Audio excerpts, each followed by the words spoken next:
Wycieczka szlakiem romanizmu po Kujawach zaczęła się w Inowrocławiu i w Inowrocławiu się kończy. Tym razem udajemy się do części uzdrowiskowej Inowrocławia, a konkretnie do Parku Solankowego. Jeszcze raz przejeżdżamy obok romańskiego kościoła Najświętszej Marii Panny, który inaugurował moją krótką playlistę szlakiem romanizmu po Kujawach. Mijamy neoromański kościół Zwiastowania Najświętszej Marii Panny, zbudowany na początku XX wieku. Uwagę przyciąga bogato ozdobiony portal, a nad nim duża rozeta. Do Parku Solankowego dojeżdżamy ulicą Solankową, przy której wznosi się pomnik Jana Kasprowicza. Park Solankowy o powierzchni 85 hektarów jest równocześnie centrum rekreacyjno-wypoczynkowym Inowrocławia i parkiem zdrojowym. Do parku zaprasza jeden z 5 średniowiecznych żaków autorstwa Wojciecha Mędzelewskiego. Figury stoją przed każdą najważniejszą atrakcją miasta, a taką jest niewątpliwie Park Solankowy. Charakterystycznym elementem Parku Solankowego jest zegar słoneczny w postaci ogromnego pawia.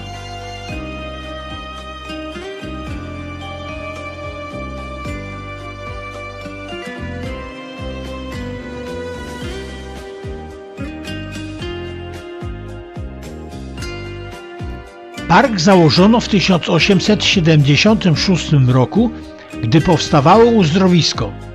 Początkowo był to ogród francuski o powierzchni 1 hektara, który otaczał pierwotny zakład kąpielowy. W skład parku włączono staw.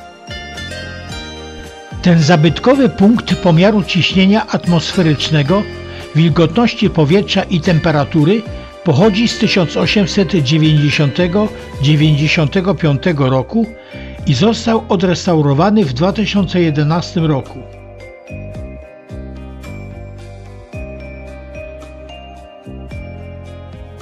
Jednym z najstarszych obiektów uzdrowiskowych jest dawny zakład kąpieli mineralnych, obecnie siedziba uzdrowiska Solanki. To wokół tego obiektu utworzono Park Solankowy.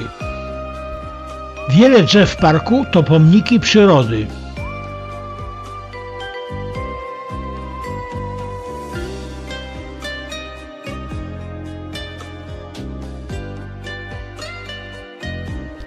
Na jednej z 2 wież logo uzdrowiska Solanki i data powstania 1875 rok. Na placu z fontanną krzyżują się główne aleje parkowe biegnące w kierunku wschód-zachód i północ-południe. Obok fontanny znajduje się muszla koncertowa zbudowana w 1920 roku. W 2011 roku przeszła generalny remont. Główną aleję zdobią wspaniałe dywany kwiatowe.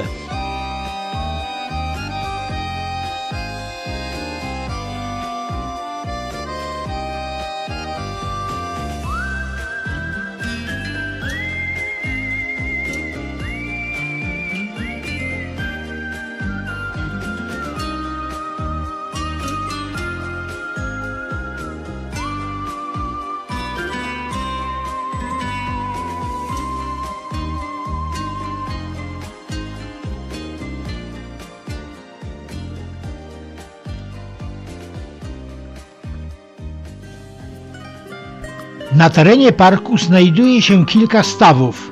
Przez jeden z nich przerzucono most nad stawkiem, przez który wiedzie droga do tężni. Most zbudowali żołnierze i pracownicy wojska z Inowrocławskiego Pułku Inżynieryjnego imienia generała Jakuba Jasińskiego. Na tablicy umieszczono credo przyświecające żołnierzom wojsk inżynieryjnych: czasem niszczyć, często budować, zawsze służyć. Most wybudowano w ciągu 1,5 miesiąca w ramach ćwiczeń i oddano do użytku w październiku 2011 roku. Za stawem znajdują się tężnie. Prace nad budową tężni solankowych trwały od 1994 roku, a ostateczne ich otwarcie nastąpiło w 2001 roku. Tężnie to naturalny inhalator mający dobroczynny wpływ na zdrowie człowieka. Tężnie mają kształt dwóch połączonych ze sobą wieloboków mających 9 metrów wysokości i 300 metrów długości po obwodzie. Na ich szczycie znajduje się taras widokowy. Po gałęziach tarniny spływa solanka, dzięki czemu pod wpływem słońca i wiatru wytwarzają się aerozole leczące schorzenia górnych dróg oddechowych, nadciśnienie tętnicze i alergie. Inowrocławskie tężnie są w Polsce trzecie co do daty powstania i drugie pod względem wielkości. Nie mam niestety czasu na spacer po nowej części Parku Solankowego, gdzie znajdują się powstałe w 2012 roku ogrody zapachowe czy utworzone na wzór watykańskich ogrody papieskie otwarte w 2008 roku.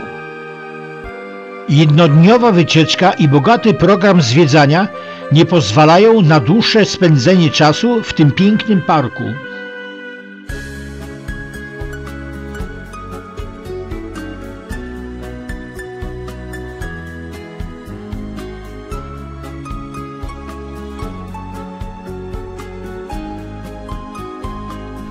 W upalne dni można spacerować w cieniu starodrzewia.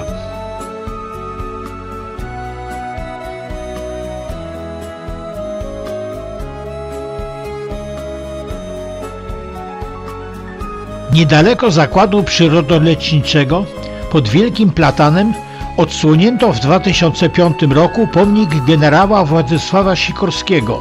W okresie międzywojennym generał był częstym gościem w Solankach. W 100. rocznicę powstania uzdrowiska założycielowi Solanek inowrocławskich, doktorowi Zygmuntowi Wilkońskiemu, wzniesiono ten obelisk. Ten budynek to zakład kąpieli borowinowych, który zbudowano w latach 1924-25 w stylu klasycystycznym. W Parku Solankowym można często spotkać wiewiórki. Ta wykonana jest z brązu. Pomiędzy Parkiem Solankowym a centrum miasta jest 15 takich figurek naturalnej wielkości. Żak nas witał i żak nas żegna.